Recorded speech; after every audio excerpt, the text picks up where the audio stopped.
The mother of all special concepts in the festival, I think, is the invitation series. It's like a carte blanche. It's not like it was that new, but the way they would do it, especially trying to do this during the festival season where all the musicians are so busy, to commit them for a project that requires to stay here for many days, and then collaborators have to take one day off and come and play with the star musician of that year. Sometimes it's quite elaborate, it's quite complicated. But in the case of Charlie Haden in 1989 was the 10th anniversary of the Jazz Festival, and we were looking to do some special functions during the Jazz Festival. And I had been thinking of Charlie Haden for quite a while. Actually, as early as 1985, I had mentioned that to him, that I'd like someday to do many concerts with him, because I would see his name popping in all sorts of great albums that I would get my hand on. So at some point in '89, I had the occasion finally to do it. So we took Salle Gérin-Lajoie in UQAM, 800-seat hall, for 8 nights. Quite ambitious, because Charlie Haden was not a draw for 5,000 people or 6,000 people, obviously. And we booked the whole series there, and it was all recorded by CBC Radio.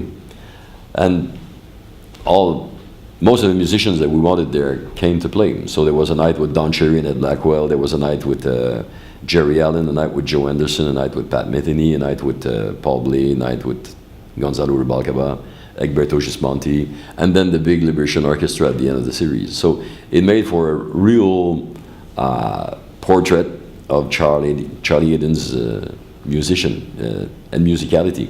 Was great. Some of them were pretty easy. One did not take part, was Keith Jarrett, for whom Charlie had played quite often. He was part of his American quartet for many years. But when Charlie called Keith to know if he wanted to be part of the series, Keith said, "I'm afraid I cannot do this at this point, Charlie, because what you're asking me right now is to kind of push and pull at the same time." The jury's still out on this one, what he meant, you know. I guess it was an elegant way to get away from something he didn't want to do. But and then there was Paul Bley. Paul Bley and Charlie had not talked for about 10 years at that point.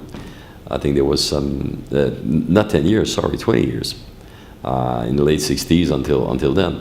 So Charlie suggested I asked Charlie about this, and he says, yeah, well, would be great, but I suggest you call Paul Bley yourself, because we've not been in talking terms for years, and we never cared to repatch.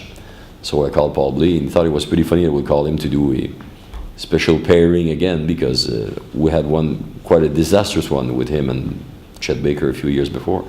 And he said, well, okay, well, it's probably time to put that behind you. And he explained to me lots of things about Charlie's background, because he knew him when he was a kid. He hired Charlie when he was like 19-year-old.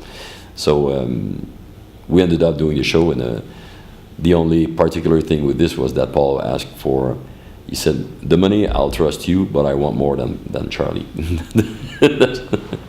That was his condition to repatch with Charlie. So I agreed, and I did not have to let Charlie know, and I never did let him know. Now he does.